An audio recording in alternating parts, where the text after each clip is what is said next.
Despite the announcement of a ceasefire, Israel has continued to pound Gaza under the cloak of night with artillery rounds and roaring airstrikes. The IDF claims it is acting to prevent a surprise ambush by Gaza's defenders as troops retreat shamefully toward a new yellow line drawn under the Trump-brokered agreement.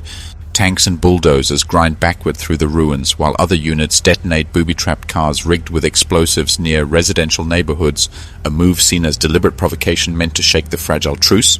The Israeli newspaper Yedioth Aharonoth revealed that Tel Aviv has refused to release 6 senior Palestinian detainees described as key bargaining cards, despite Gaza's insistence on their inclusion in the prisoner exchange.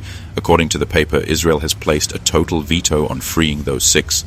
Even though they are part of a broader list of 50 prisoners expected in the deal. As if that defiance wasn't enough, residents returning to Gaza City were fired upon by IDF naval vessels positioned off the coast. But the night's biggest twist came when an Israeli helicopter unleashed a deadly strike in clear violation of the ceasefire. Before I show you the footage, like this video so the algorithm doesn't bury it, and subscribe if you haven't already.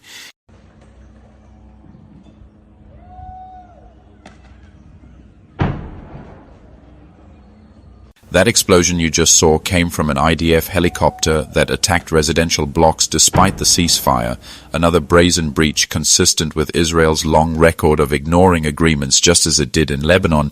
Eyewitnesses say the chopper fired rockets into densely populated zones in a final attempt to destroy homes before displaced Gazans could return. But Gaza defenders surprised the IDF with the immediate targeting of the helicopter with anti-aircraft guns, something the IDF never expected to be in the possession of Gaza resistance. A reporter who has been documenting Israel's war crimes since the genocide began shared shocking footage from the area showing the wreckage and chaos left behind. Good morning from Al Zaytun neighborhood. As you see, the Israeli occupation forces have never left anything for people to live in. All homes were destroyed, including mine. Here I used to live before the Israeli occupation. Invasion and destruction of the whole area. In light of Israel's blatant disregard for ceasefires, the President of the European Parliament, Roberta Metsola, has called for full respect and implementation of the Gaza truce, describing it as a rare chance for peace and renewal in the Middle East. Her comments echo the bitter lesson of history, how Israel once lost 1,972 officers and soldiers and left over 30,000 wounded, yet still failed to subdue Gaza. Her words also remind me of Candace Owens's fiery critique of Netanyahu's deceitful approach to the ceasefire. And Trump wants a Nobel Peace Prize, by the way, for the planned ethnic cleansing so that they could profit on the land and turn it into a beach town. So let me say this. This is our never again, okay? This is a Holocaust. A Holocaust just happened. A real Holocaust just happened. And we will never forget this. You need to tell your children what happened in Gaza. You need to tell them exactly who did it, exactly whose families were involved in this. And when you hear in the future somebody tell you, like, we're going to Gaza Beach for a vacation, you need to look at them like they are the absolute vermin of our society, because they are. They are. Their children will be cursed, okay?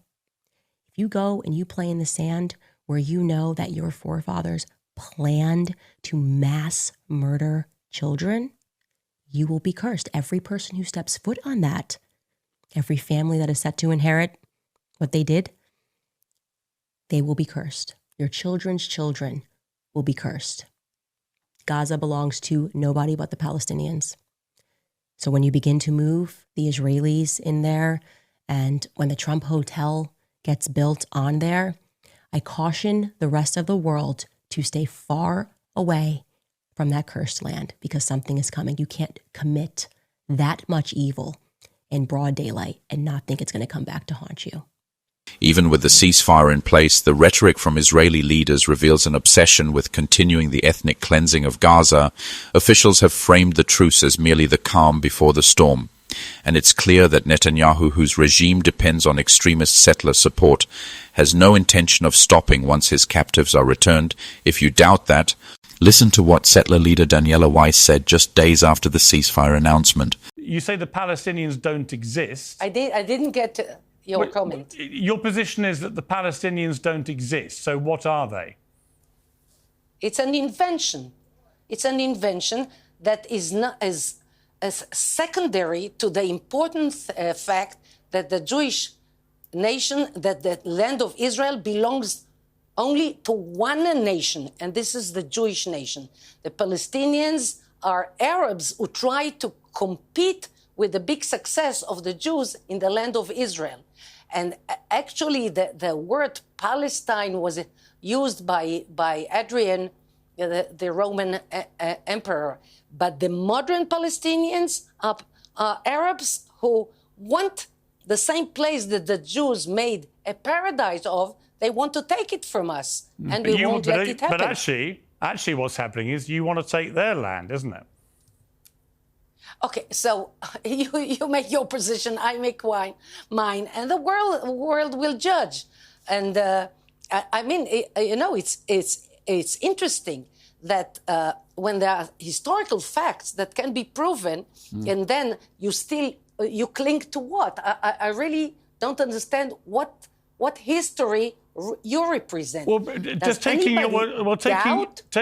Ms. Weiss, taking your argument to its logical extension, then you believe that Israelis and Jewish people should be entitled to all of the West Bank and all of Gaza. If it's your land, as you say... Not just all of the West Bank. It's not bank. Bank is a narrow place. Okay. It's the major part of the area between the Jordan River and the Mediterranean. So you would like, just it's to be clear, you would like all of the land from the river to the sea to be Israeli Jewish, yeah? I want all the land from the Euphrates to the Nile. What do you mean? Why hide the I'm just curious history? I'm curious what you intend to do with all the Palestinians who currently live there. Those, you see, I trust, in God I trust. And I live by faith, by Emunah, and by the Bible. Yeah, but what are you going to do with all the millions of Palestinians? What happens? I'm telling you, Joshua, the first settlers, he gave me I don't need a history lesson. I'm just asking you, what do you intend to do with the millions of Palestinians who currently live in Gaza and the West Bank? Exactly what Joshua did. What are you going to do with them? That's exactly what he had. When Joshua came with us from Egypt, he had to cope with 7 peoples who lived here. Why God chose to bring us from Egypt to such a complicated place and not to Canada, I don't know. But the fact of the matter is that Joshua said, those who accept our sovereignty, our government, will stay. Those who fight, will fight them. And those who do not accept our sovereignty, our government, they will go to other places. There is a clear formula. So I do not have to invent. Well, there is a clear formula. It's actually by the Bible. Yeah, but again, to be clear, your clear formula, there's a legal term for it. It's called ethnic cleansing. What you're saying is if Palestinian people do not subscribe to the fact they should be ruled by Israel and have you as their sovereign state, then they have to leave, right? So 6-7 million Palestinians. Her words might sound detached, but when you hear voices from inside Netanyahu's own cabinet, you begin to grasp the scale of fanaticism driving Israeli policy. Many openly speak of full sovereignty from the river to the sea, a slogan once condemned when used by Palestinians, but now proudly chanted by Israeli extremists themselves. Take a listen to one of those voices. תקשיב טוב, אדון גייס 50, מר כסיף, לא אתה ולא השותפים שלך שמגנים עליך מבית ומבחוץ, מזיזים לנו כהוא זה. הממשלה הזו לא מגמגמת לגביך, אתה יכול להמשיך לחלום שנסיים את הלחימה ללא ניצחון. אנחנו לא מתביישים לומר שאנחנו רוצים לראות את חיילי צה"ל הגיבורים והקדושים שלנו תופסים את סינואר והמחבלים שלו באוזניים וגוררים אותם בכל הרצועה בדרך למרתפי שב"ס, אבל שב"ס של בן גביר, לא של ברלב או מיכאלי, או במקרה הכי טוב לארון קבורה כזה או אחר. אני אישית גאה בהריסות של עזה, ושכל תינוק, גם עוד 80 שנה מהיום, יספר לנכדיו מה עשו היהודים שרצחו להם משפחות, אנסו אותם וחטפו להם אזרחים.